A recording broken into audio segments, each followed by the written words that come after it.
Using revegetation for weed management involves planting native vegetation to restore ecosystems and suppress invasive weeds.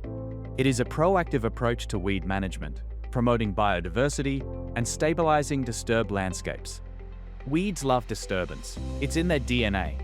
Many of our worst weeds are pioneer species, which have evolved to rapidly take advantage of opportunities like canopy gaps, soil disturbance, excess nutrients and moisture.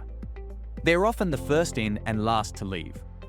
So the reason why we do the revegetation or allow for the native recruitment to really take hold is it will shade out a lot of the weeds. Weeds need sunlight, and without that sunlight, you find that it shades out all underneath those trees and allows just for the native recruitment to come through in its place.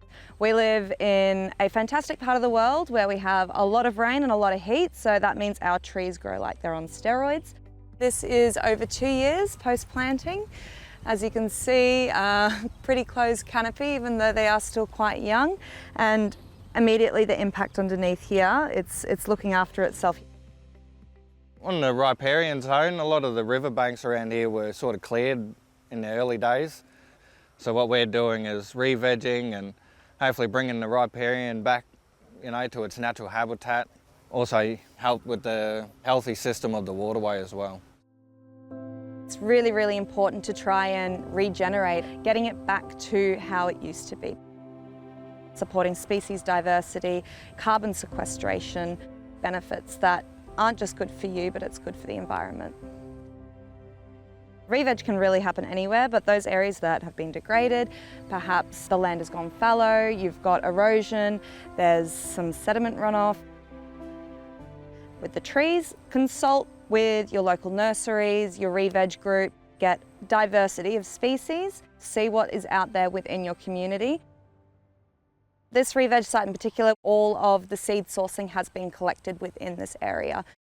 Site maintenance is incredibly important. You have just planted all of these small trees and you want to give them the best shot that they have.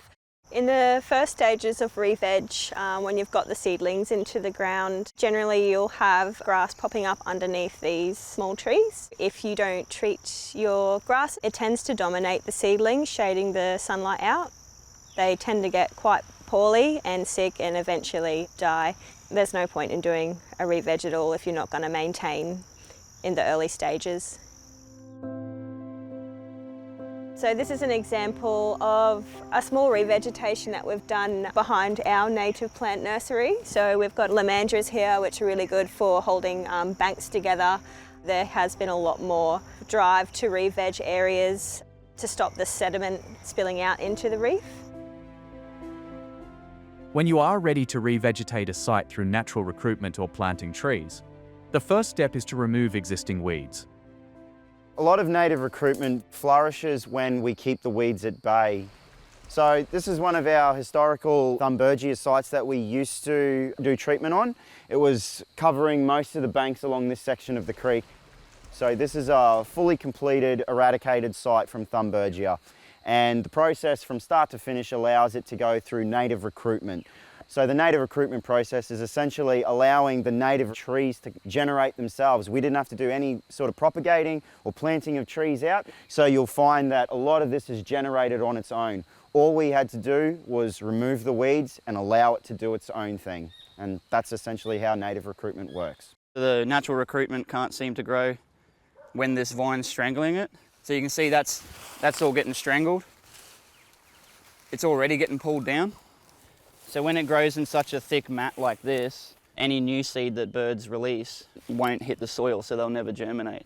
So that's why it's putting big holes in our rainforests and stuff. Re-vegging, even though it's hard when there's a seed bank of weeds in the soil, in the long run, it's going to probably cost a lot less in management. Revegetating sites with local native plants after weed control is an important management tool in the wet tropics. It is particularly useful in sites where rough ground, steep banks, or adjoining environmental values limit other management options, like mowing and slashing. With some additional effort up front, a revegetated site can reduce your management efforts in the long term and provide additional benefits for you and the environment. It is important to have a plan up front and understand the duration, costs, and materials required for your revegetation project. You may have to order plants well in advance to take advantage of the best planting conditions.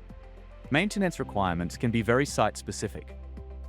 Contact your local council or community revegetation nursery for more information on how revegetation can assist with your weed control project.